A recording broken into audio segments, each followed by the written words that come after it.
we shall continue supporting those through UDB, Uganda Development Bank, and other instruments. Now, as we speak, 70% of the homesteads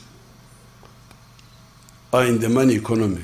The Chigongos, those are rich people, the Chigongos, the ones with hotels.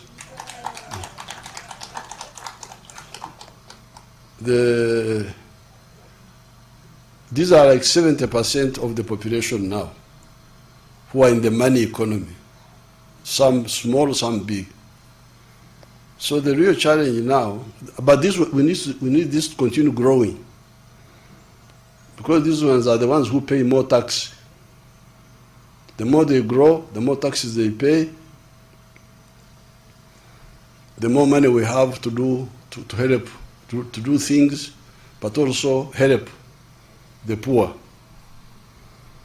Now, for the 30%, this is where we need to address the following. Poverty. Poverty. The medicine for poverty are these funds which we set aside. The funds of PDM now. PDM is working very well. In some of the areas it is working very well. Asimwe, the vice chairperson, Western, I'm sure had in Kasese, in Maliba sub-county, where the spokesperson described the PDM as a silver bullet. A silver bullet, that it is a silver bullet. It is something that has solved so many problems. In some areas it's not working so well, but we are not, during my trips, both PDM and even these campaigns, I would be like inspecting, monitoring, and they will tell me what the problem is. So poverty, we must end poverty. All these homesteads must get out of poverty, this 30%. Because it is that poverty which opens them up for all this manipulation. Now, these opposition are even some of the NRMs, are abusers of our people. One of the plans was to get money from outside and give bribes to voters. What is the bribe? 10,000 shillings per voter. Now, I don't know what 10,000 shillings can do. Can it buy a fish? Can buy one fish or something? What can 10,000, can it buy a hen? So you give a bribe of 10,000. This is an insult. But our people, because they are poor, they can accept it. So that's why, in order to stabilize the country, we must end poverty in these homesteads. Yeah. In this coming Sanje, we should have no compromise.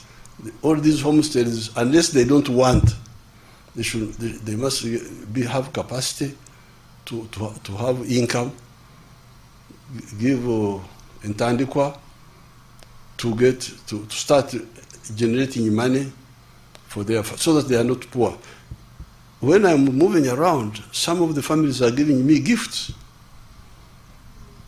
of cows, because some of the families are still poor, but others are rich. They're able to.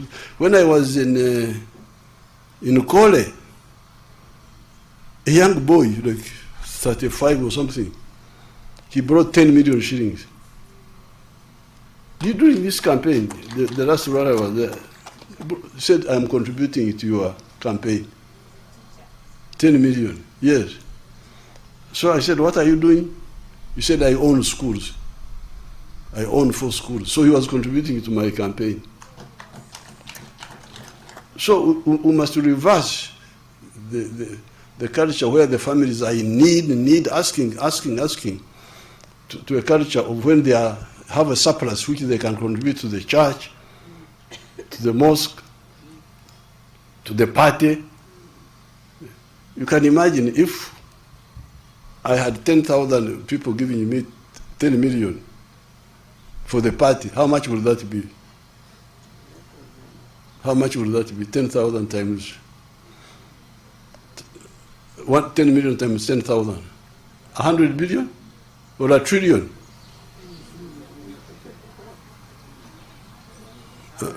Huh? 100 billion. Yes. That's number one. We must end poverty in our homes, because it is that poverty which opens gate for all these other problems. The other area is education. Free education. Free education in government schools. That program was sabotaged here. All these children who are in the ghetto are because of dropping out of school, because they can't afford school fees. Then health, in the area of health, the shortage of immunization is doing well,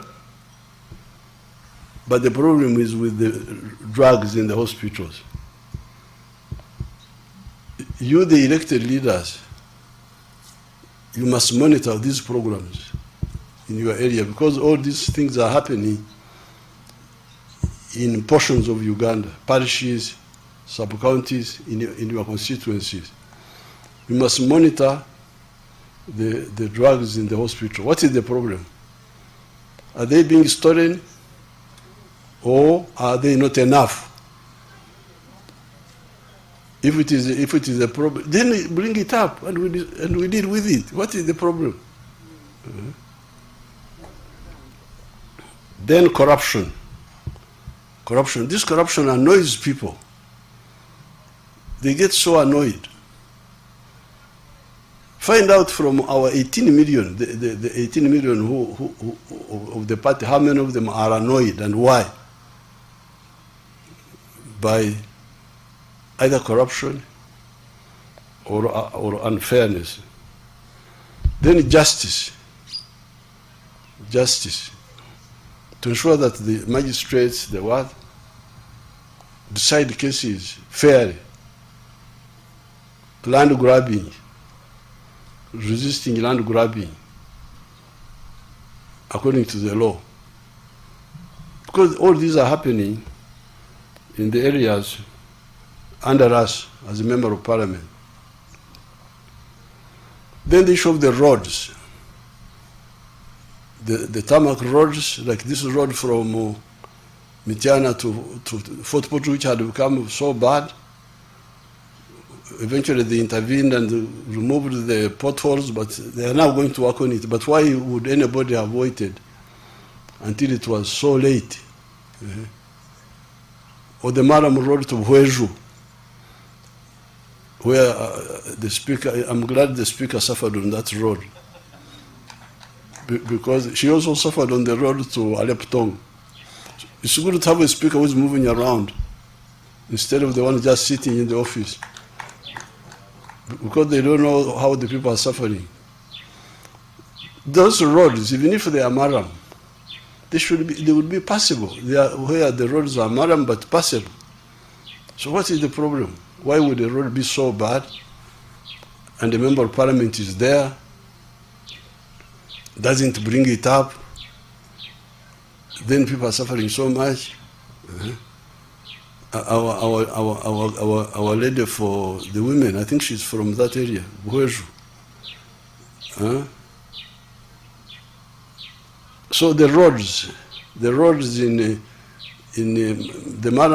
tarmac roads must be repaired on time, because you can see them, they start slowly, even good road. The other time when I was driving to Nakasongola, small potholes come, no action is taken, then they grow.